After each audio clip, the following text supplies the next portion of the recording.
나비, 윤건강. 비바람 험상궂게 거쳐간 추녀 밑 날개 찢어진 늙은 호랑나비가 맨드라미 대가리를 물고 가슴을 앓는다. 찢긴 날의 맥이 풀려 그리운 꽃밭을 찾아갈 수 없는 슬픔에 물고 있는 맨드라미조차 서태마시다. 자랑스러운 손, 화려한 춤 제주도 한 옛날의 꿈조각처럼 흐리어 늙은 무녀처럼 나비는 한숨 진다. 윤건강 시인은 1911년 충청남도 서산에서 태어났으며 14살까지 한학을 배웠고 보성 고등보통학교를 1928년에 졸업을 했습니다. 같은 해 해화전문학교에 입학했으나 5개월 만에 중퇴를 했습니다. 그리고 일본으로 건너가서 1933년 센슈 대학을 졸업했으며 1946년 모교인 보성학교 교사가 됩니다. 현재 보성고등학교 교정에는 윤건강, 이상, 김기림, 김광균 시인의 시비가 있는데 모두가 우리 현대문학에 커다란 족적을 남긴 시인들입니다. 그는 1948년 중앙대학교와 성균관대학교 강사를 역임하기도 했습니다. 윤건강 시인이 본격적으로 문단 활동을 한 것은 일본 유학을 마치고 돌아온 1933년도부터입니다. 이때부터 조선일보와 동아일보 등을 통해 많은 평론을 발표했습니다. 당시 그는 강한 현실 참여 문학 활동을 했습니다. 당시 비평 중 기계론의 청사는 조선일보의 사회에 걸쳐 연재되었는데 카프카 부진한 이유를 일제의 탄압이라며 강한 논조로 비판했습니다. 특히 1938년 무렵의 시를 보면 매우 대담하게 일제 식민체제를 비판하는 목소리가 담겨져 있습니다. 나비, 윤건강 시인의 그 집안은 만석군의 부잣집이었습니다. 그의 부친 윤병규는 서산에서 많은 농과 밭을 함께 부동산 사업으로 엄청난 부를 축적하였지만 가난한 소작농들에게 많은 은혜를 베풀어서 그가 사망했을 때 소작농들이 송덕비를 세울 정도였습니다. 그런데 이런 부유한 집안 출신이 어떻게 사회주의 계열의 카프에 가입했을까요?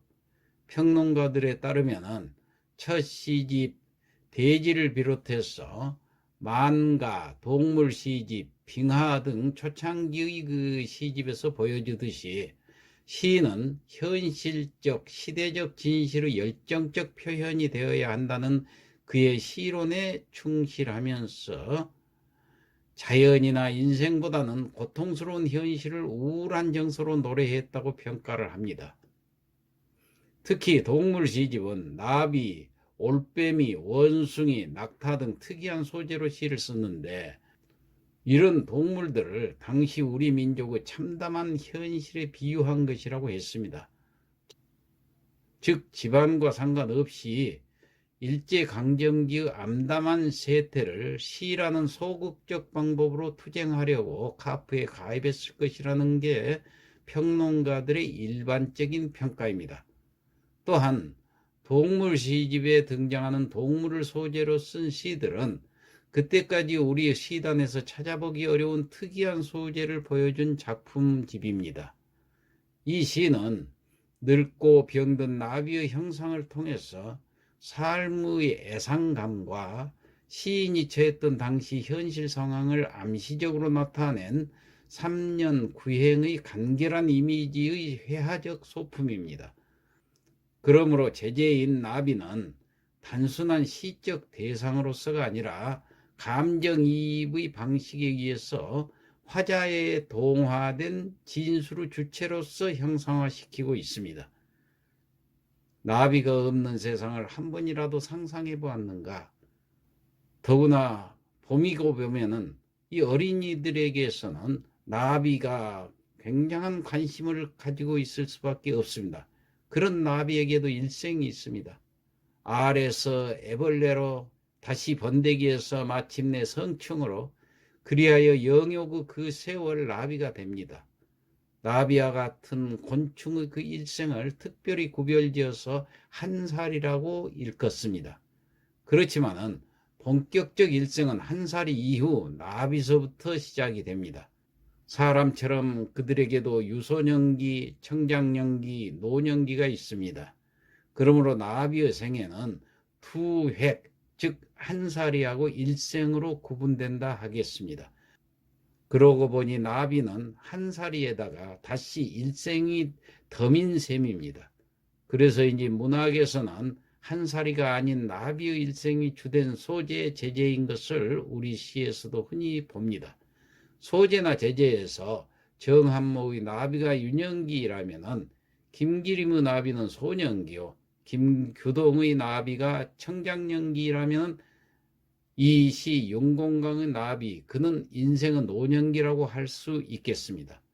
그런 면에서 이 시는 늙고 병든 나비의 형상을 통해서 생의 비애와 시인이 살았던 일제치하에서의 참담한 민족적 현실을 비유하는 작품으로서 1년에서는 비탄에 젖어 있는 나비의 모습을 사실적으로 묘사하고 있습니다. 2년에서는 나비가 처한 참담한 현실을, 3년에서는 지난날에 화려했던 나비와 현실의 나비가 비교되면서 나비의 참담한 비극성을 보여주고 있습니다.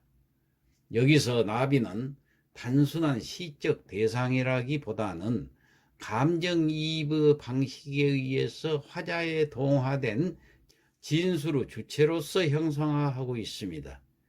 현실의 모진 역경을 견디지 못해 추녀 및 맨드라미 꽃 위에 앉아서 가슴을 앓는 나비는 그리운 꽃밭을 찾아갈 수 없는 슬픔 때문에 평소 즐겨 찾던 맨드라미조차 소태맛이다 합니다.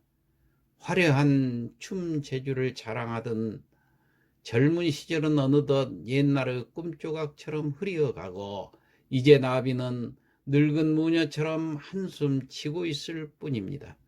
지난날의 영화롭던 나비와 현실의 비참한 나비를 대조하는 방법으로 비극적인 현재의 모습과 영락한 노경의 슬픔을 잘 나타내고 있습니다.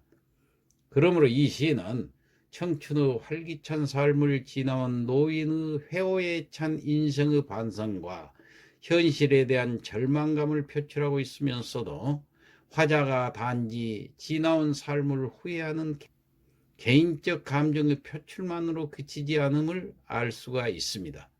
그것은 바로 화자 자신을 전면에 드러내지 않는 표현 방법에서 기인한 것이라고 하겠습니다. 나비, 윤곤강. 비바람 험상궂게 거쳐간 추녀 및 날개 찢어진 늙은 호랑나비가 맨드라미 대가리를 물고 가슴을 앓는다.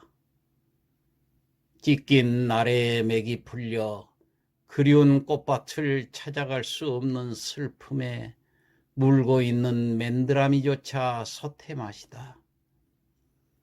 자랑스러운 손, 화려한 춤 재주도 한 옛날의 꿈조각처럼 흐리어 늙은 무녀처럼 나비는 한숨 진다.